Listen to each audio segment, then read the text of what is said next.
একটা সময় ভালোবেসে যাকে ঘরে নিয়ে আসছিলেন সারাটা জীবন সুখে থাকবে বলে, সেই আজকে হয়েছে দুঃখের কারণ।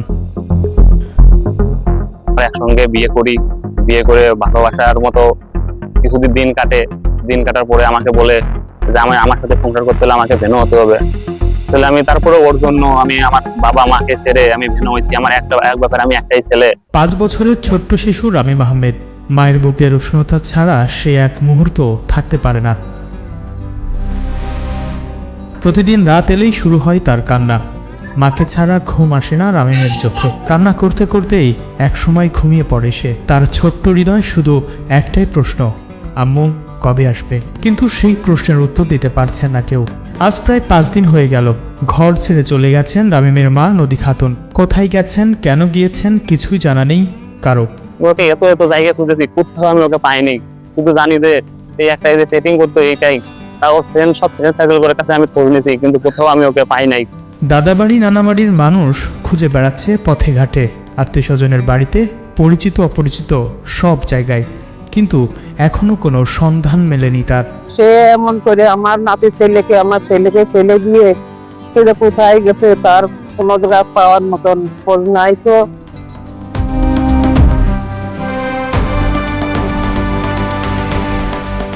6 বছর আগে ভালোবাসার টানে পরিবারের অমতেই বিয়ে করেছিলেন নদী খাতুন ও রিফাত হোসেন।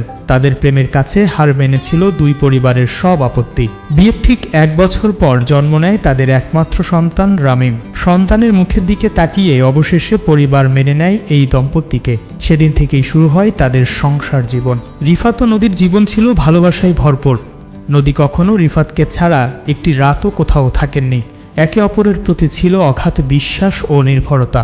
রিফাত ভালোবেসে নদীর সব ইচ্ছেই পূরণ করার চেষ্টা করতেন। সিরা লুঙ্গি পরে বেড়াইছি, কিন্তু ওর আমি কখনো অপূর্ণতা রাখি নাই। ওর যখন যেটা বলতে যে আমার টপ লাগবে, আমার টিপিস লাগবে, সংসারের সব কাজে তাকে দিয়েছিলেন সম্পূর্ণ স্বাধীনতা। কিন্তু দীর্ঘ 6 বছরের সুখী দাম্পত্য জীবনের পর হঠাৎ করেই 5 বছরের সন্তানকে রেখে নদী কেন চলে গেলেন, এই প্রশ্নের উত্তর কেউ জানে না।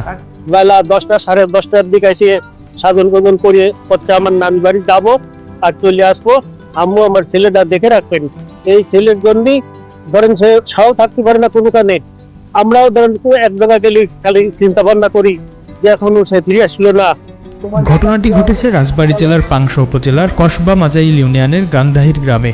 গাংধাহির গ্রামের মুক্তার হোসেনের ছেলে রিফাত হোসেন প্রেম করে বিয়ে করেছিলেন পাশের জেলা কুষ্টিয়ার খোকসা উপজেলার চাদরপুর গ্রামের উজির খানের মেয়ে নদী খাতুনকে। কিভাবে পারছে আমাকে ছেড়ে একা থাকতে? তখন আমার ছেলেটাকে একটা ফোন আমার জন্য না দিত, আমার ছেলেটাকে একটা ফোন দিতে পারতো যে আমার ছেলেটা দেখি কেমন আছে। এটুকু তো সে বলতে পারতো। কি বলবো, আমার আর কিছু বলার নাই। হয়তো আমি মারা যেতাম, আমার ছেলেটার দিক তাকাই আমি বেঁচে আছি। জানা গেছে নদী খাতুন ফেসবুক, টিকটক সহ বিভিন্ন অনলাইন প্ল্যাটফর্মে সক্রিয় ছিলেন। রিফাত তাকে এসব ব্যবহারে কখনো বাধা দেয়নি, বরং সব ক্ষেত্রেই দিয়েছিলেন স্বাধীনতা। রিফাতের ভাষায় হয়তো এটাই ছিল তার জীবনের সবচেয়ে বড় ভুল।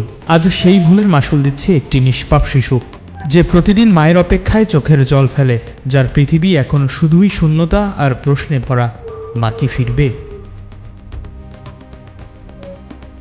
স্থানীয়রা বলেন, সংসারে টুকটাক ঝগড়া হতেই পারে, কিন্তু 5 বছরের ছোট্ট সন্তানকে রেখে একজন মা এভাবে চলে যেতে পারে, এটা ভাবতেই কষ্ট হয়। পরিশেষে অসহায় এক পিতা তার হারিয়ে যাওয়া স্ত্রীকে ফিরে পেতে এবং অবুঝ সন্তান মায়ের ভালোবাসায় আবার ফিরে পেতে চাই প্রশাসনের মানবিক সহযোগিতার মাধ্যমে। এখনো সুযোগ আছে, যদি আসতো তাও মেনে নিত। আজ রমিমের পুরো পৃথিবী জুড়ে শুধু একটাই প্রশ্ন, মা কি ফিরবেন?